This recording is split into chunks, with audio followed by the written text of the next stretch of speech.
ఇప్పుడు సికింద్రాబాద్లోని శ్రీ ఉజ్జయిని మహంకాళి టెంపుల్లో ఉన్నాము. రేపు అమ్మవారికి జాతరలో కట్టబోయే సీర ఇప్పుడు చేనేత కార్మికులతో రెడీ అవుతుంది. ఒకసారి మనం అడిగి తెలుసుకుందాం. చేనేత కార్మికులు ఉన్నారు ఇక్కడ, ఒకసారి అడిగి తెలుసుకుందాం.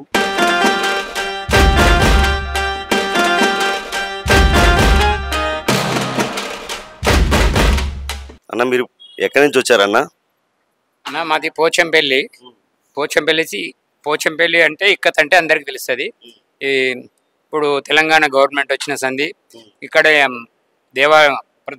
ప్రతిష్ట గల దేవాలయాల్లో మేమే చేస్తున్నాం. జయరాజ్ ఆధ్వర్యంలో చేనేత తెలంగాణ చేనేత రాష్ట్ర కార్యదర్శి ఎస్ఏ జయరాజ్ ఆధ్వర్యంలో ప్రతి సంవత్సరం ఇక్కడే మేము ఇప్పుడు ఇక్కడ ఉండబట్టి ఇక్కడ 5 ఏళ్ల నుంచి ఇక్కడే చేస్తున్నాం.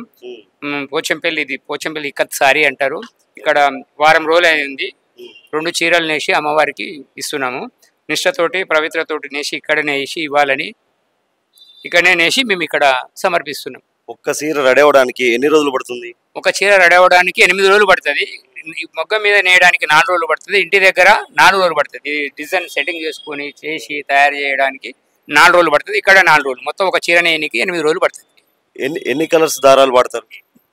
ఇది మల్బారి పురుగు ఉంటుంది కదా, ఆ గుడ్డు నుంచి వస్తుంది. దాన్ని వచ్చినాక టై అండ్ దాన్ని బీచ్ చేసి తర్వాత ఏ కలర్ కావాలి అనేది సెట్ చేసుకొని ఫస్ట్ మేము కలర్లు అద్దుకుంటాము. ఈ అమ్మవారికి ఇష్టమైన colour red, pink, yellow, green ఈ కలర్లతోటి చేస్తున్నాము. ఒకటి పింక్, బ్లూ కలర్ ఒకటి, పింక్, ఎల్లో కలర్ ఒకటి, ఈ 2 కలర్లు మేము నేసిస్తున్నాము. అంతకుముందు పోయిన ఆషాఢ మాసం మంగళవారం నాడు బల్కంపేట ఎల్లమ్మ దగ్గర కూడా మేమే నేసి అక్కడ ఇచ్చాము. 3 చీరలు నేసి ఇచ్చాము 3 కలర్లతోటి. మాకు మంచిగా అనిపిస్తుంది. అమ్మవారి దయ వల్ల మాకు మంచిగా ఉంది. చేనేతని ఆదుకోవాలని గవర్నమెంట్ని కూడా కోరుకుంటున్నాం సార్. ఇప్పటివరకు ఎన్ని టెంపుల్స్ చేశారు? ఆల్మోస్ట్ మా జయరాజ్ గారు చెప్తారు సార్ దాని గురించి. ఇప్పుడు ఇంచుమించు ఒక 36-40 టెంపుల్లో మేము చేశాము. భద్రాచలము, కొండగట్టు హనుమంతు, బల్కంపేట, లాల్ దర్వాజా, సికింద్రాబాద్ వినాయక్ టెంపుల్, పెద్దమ్మ గుడి ఇవన్నీ మేము చేశాం. అది సార్ మేము చేసేది. ఇప్పుడు జయరాజ్ గారి ఆధ్వర్యంలో సీర చేనేత కార్మికులతో వర్క్ నడుస్తుంది. జయరాజ్ గారిని అడుగుదాం. సార్, మీరు ఎన్ని సంవత్సరాల నుంచి ఇప్పటివరకు ఎన్ని టెంపుల్కి మీరు అమ్మవారికి సీరలు వేశారు? మేము మొట్టమొదటిసారిగా సికింద్రాబాద్ శ్రీ ఉజ్జయిని మహంకాళి దేవాలయంలో మా చేనేత కళాకారుల సహకారంతో ఇక్కడ ప్రారంభించడం జరిగింది. అటు తర్వాత మొట్టమొదటిసారిగా రెండవసారి సికింద్రాబాద్లోని గణపతి దేవాలయంలో, అక్కడ నుంచి నవరాత్రోత్సవాల సందర్భంగా భద్రాచలం సీతారాముల వారి కళ్యాణోత్సవం సందర్భంగా అక్కడ కూడా ప్రారంభోత్సవం చేయడం జరిగింది. అటు తర్వాత కొండగట్టు ఆంజనేయ స్వామి దేవాలయం, తాడ్బంద్ వీరాంజనేయ స్వామి దేవాలయం, లాల్ దర్వాజా సింహవాహిని దేవాలయం, ఇలా బంగారు మైసమ్మ దేవాలయం, లాల్ బజార్ మహంకాళి దేవాలయం, ఇలా విశిష్ట గల దేవాలయాల్లో నిరంతరాయంగా ప్రతి దేవాలయంలో మా యొక్క కళాకారుల కష్టాన్ని కనులారా ఆ భగవంతుడికి నివేదించి వాళ్ళ యొక్క కళలు నిజం కావాలన్న ఉద్దేశంతో ప్రతి దేవాలయంలో ఈ కార్యక్రమం చేపట్టాలని నిర్ణయించడం జరిగింది. త్వరలోనే ముందు ఇంకా వివిధ దేవాలయాల్లో ఈ కార్యక్రమాన్ని నిష్ఠతో తయారు చేసి ఇవ్వడం జరిగింది. ముందుగా మేము ప్రత్యేకంగా దేవుడికి దండం పెట్టుకున్న తర్వాతనే ఇలా మా మార్కండేయ దేవుడి గతంలో దేవతలకు వస్త్రాలు నేసినటువంటి మా మార్కండేయుడి వంశంలో ఉన్నటువంటి మేము ఈ యొక్క సాంప్రదాయాన్ని మా తల్లిదండ్రులు గౌరవించి ఒక కుటుంబ గౌరవాన్ని, వంశ గౌరవాన్ని, కుల గౌరవాన్ని కాపాడాలన్న ఉద్దేశంతో ఈ యొక్క కార్యక్రమాన్ని చేపట్టడం జరిగింది. మీరు ఎక్కడి నుంచి వచ్చారన్న? మాది ఆలయ రఘునాథపురం సార్. ఈ సికింద్రాబాద్ చైర్మన్ జయరాజ్ సందర్భంగా మాకు చాలా గుళ్ళు అన్ని తిరుగుతున్నాం. ఎక్కడెక్కడో గుళ్ళు పడుతున్నాయి. ప్రతి ఒక్క గుడికి తిప్పుతాడు. ఇప్పుడు సికింద్రాబాద్ లో ఇక్కడ అమ్మవారికి ఎన్ని సంవత్సరాలు చేస్తున్నాం? మేము కూడా 5 సంవత్సరాలు సార్ చెప్తున్నాం. సార్ ఎక్కడ రమ్మంటే అక్కడ పోతున్నాం. అక్కడ నిష్ఠతోని రోజు స్నానం చేసి దర్శనం చేసుకున్నాకనే పని ముట్టడు అవుతుంది. అంటే నిష్ఠ అంటే ఇప్పుడు ఉపవాసం లాంటిది ఏమైనా ఉంటారా? ఉపవాసం ఏం లేదు సార్, కాకుండా స్నానం చేసి దర్శనం చేసుకొని ప్రసాదం తీసి చేస్తాం. ఎలాంటి ఏముండదు. ఎందుకంటే గుడి లోపల చేస్తాం కాబట్టి నిష్ఠతోటి ఏది ముట్టకుండా మంచిగా ఉంటాం అన్నట్టు.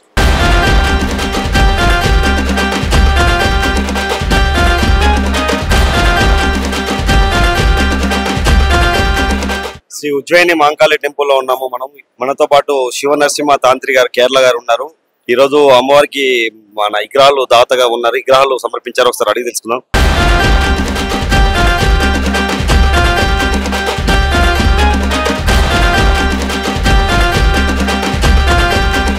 ముఖ్యంగా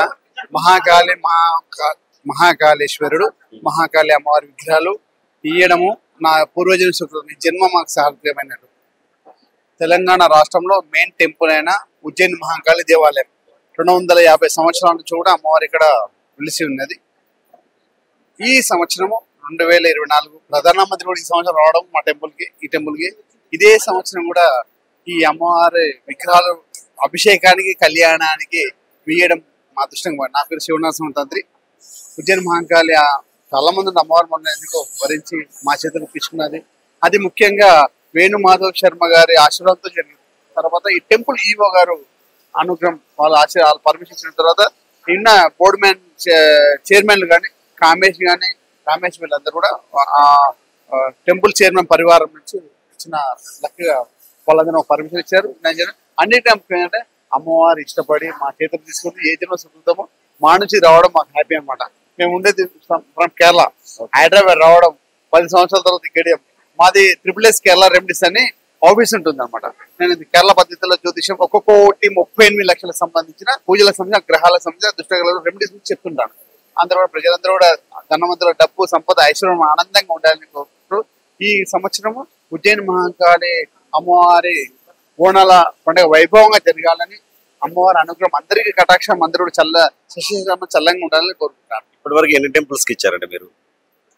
అంటే మేము యాక్చువల్ ఏంటంటే అందరు కూడా ఏ టెంపుల్ వాళ్ళు ఏది అడిగినా ఇస్తున్నాం. కాకపోతే ఫస్ట్ టైం అతి వైభవమైన ఈ విగ్రహాలు వచ్చేసి మనకు వంశపారంపర్యం అయితే ఇప్పుడు మొన్న చెక్కిన రాముల వారి, అయోధ్యలో చెక్కిన రాముల వారి విగ్రహం ఎవరైతే చెక్కారో ఉత్సవం 6 చెక్కారు. ఇది మీరు పూర్వీకులు శబరిమల 1951లో వీళ్ళ తాతగారు అయ్యప్ప స్వామి విగ్రహం చెక్కారు. దాని తర్వాత వీళ్ళ తండ్రి గారు వచ్చేసి పళనిలో ఉన్న విగ్రహం చెక్కారు. తర్వాత ఇతనే సుబ్రహ్మణ్య స్వామి. అదే విధంగా అతన్ని ఆ వంశం నుంచి ఈ చెక్కి రావడం మాకు అదృష్టం. అంటే వాళ్ళు చెక్కాలంటే దాదాపు 1 year బిఫోర్ లెటర్ ఇవ్వాలి. గురుగారు చెప్పడము 2 months బిఫోర్ అయిపోయారు. 2 months బిఫోర్ వాళ్ళు లెటర్ తీసుకుని టగటగా అన్ని అమ్మవారు అనుకుంటే అన్ని వైభవంగా జరిగిపోయాయి. ఎన్ని రోజులు పట్టిందండి ఈ విగ్రహాలు చెక్కడానికి? 41 days దీక్ష పరంగా ఉండి చెక్కారు. అది 41 days దీక్ష పరంగా చెక్కిన తర్వాత మాకు 41 days తర్వాత మాకు హ్యాండ్ ఓవర్ చేశారు. దాన్ని తీసుకొచ్చి ఇక్కడ ఉంచాము. ఇవాళ మేము ఈ రోజు 18వ తారీఖు 7 నెల 2024వ తారీఖు ఉదయం 9 గంటలకు అమ్మవారిని ఈ అమ్మవారి అయ్యవారిని ఇద్దరిని టెంపుల్ కి అప్పయ్యాము. ఈవో గారి చేతుల మీదుగా ప్లస్ వేణుమాధవ శర్మ చేతుల మీదుగా ఇలా పూజా కార్యక్రమాలు అందుకున్నారు. అమ్మవారిని ఇవాళ నుంచి సచలామ వైభవంగా కళ్యాణాలు, అభిషేకాలు జరగాలని కోరుకుంటున్నాము. ఎంత ఖర్చు అయిందండి ఈ విగ్రహం? అంటే దేవుడి కార్యక్రమంలో డబ్బు గురించి మాట్లాడదు కాబట్టి నేను మాట్లాడలేను. వారిసిన డబ్బే వారికి ఇచ్చాం అంతే. వారిసిన డబ్బే వారి ఆశీర్వాదం వారికి ఇచ్చాం అంతే, ఇంకేం లేదు. అది మాకు ఈ జన్మ మా వంశానికి సంబంధించిన ఏ జన్మ చేసుకున్న పుణ్యము మా తల్లిదండ్రుల ఆశీర్వాదంతో మాకు దక్కింది, ఇంకేం లేదు.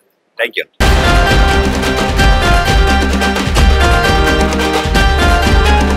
శ్రీ బ్రహ్మశ్రీ మన వేణు మాధవ శర్మ గారు మనతో పాటు ఉన్నారు. ఒకసారి జాతర గురించి అడుగుతాం, బోనాల జాతర ఉత్సవాల గురించి.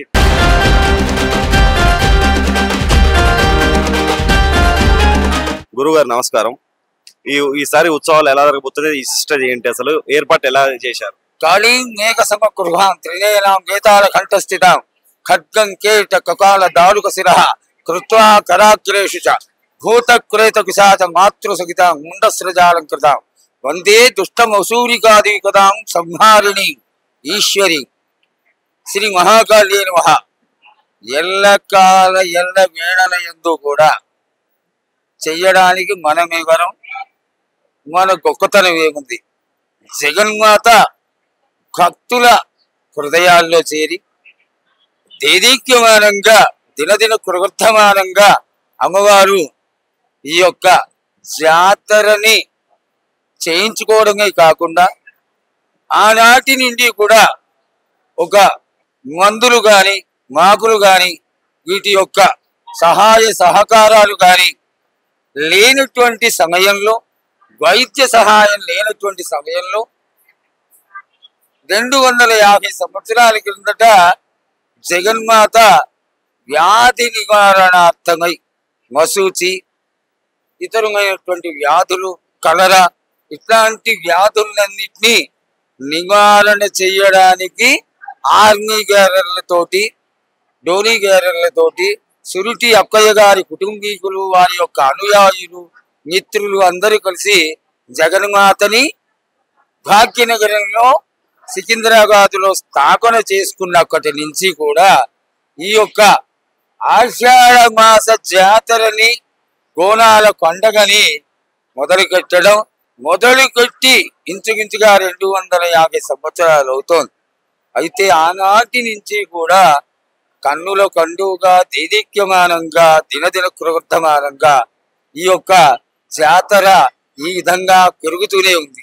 అయితే పూర్వకాలం ఏమిటి అంటే, అమ్మవారిని ఘట స్వరూపిణిగా ఎదుర్కొచ్చి 15 రోజులు గ్రామ సంచారం చేసిన తర్వాత 15వ రోజున అమ్మవారు తెల్లవారుజామున 4 గంటలకి ఈ నగర పెద్దలందరి సమక్షంలో మొట్టమొదట మంగళహారతితో అమ్మవారి దర్శనం ఇచ్చి 48 గంటలు కూడా అందరినీ బోనాలతో వచ్చే వాళ్ళని, ముత్తైదువులని లేదా అమ్మవారి భక్తులని అందరినీ కూడా ఆశీర్వదించడానికి ఆలయం తలుపులు 48 గంటలు తెరిచే ఉండేవి. కొన్ని వేల లక్షల కొబ్బరికాయలు అమ్మవారికి ఆహారంగా సమర్పిస్తూ, అలాగే ఆడవాళ్ళందరూ భక్తి శ్రద్ధలతో ముత్తైదువులుగా తమని ఆశీర్వదించమని అమ్మకి చక్కటి పాయసాన్ని వండి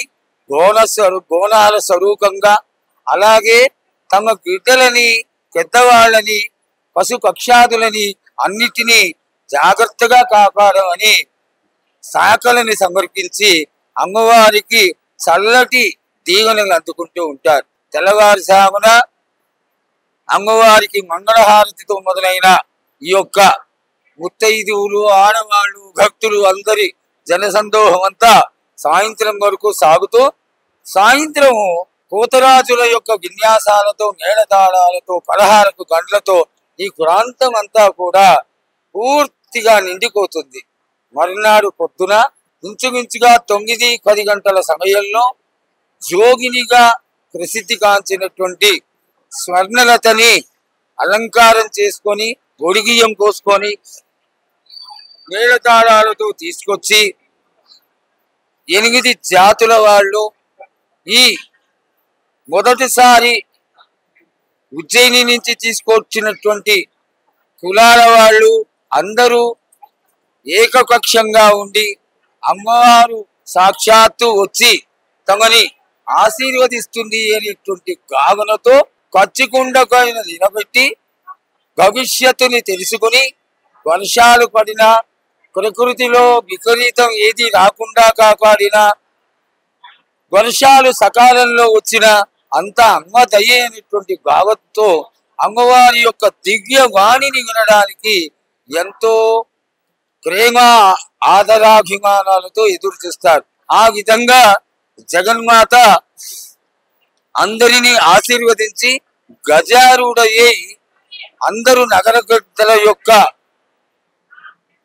వీడుకోలుతో జగన్మాత సోమవారం మధ్యాహ్నం అత్తవారింటికి వెళ్ళిపోతుందని, 16 రోజులు జరిగేటువంటి ఈ అద్భుతమైనటువంటి తెలంగాణ విశేషమైనటువంటి పండగ బోనాల జాతర లష్కర్ జాతరగా ప్రసిద్ధికెక్కడానికి కారణమైనటువంటి ఈ మహాకాళి అమ్మవారి దేవాలయమే మూల కారణం. కాబట్టి జగన్మాత అందరినీ ఆశీర్వదించి అందరినీ తన యొక్క ఒడిలో చేర్చుకుని అందరినీ కాపాడుతుందని తెలియజేస్తూ హర నమ పార్వతీపతే హర హర మహాదేవ.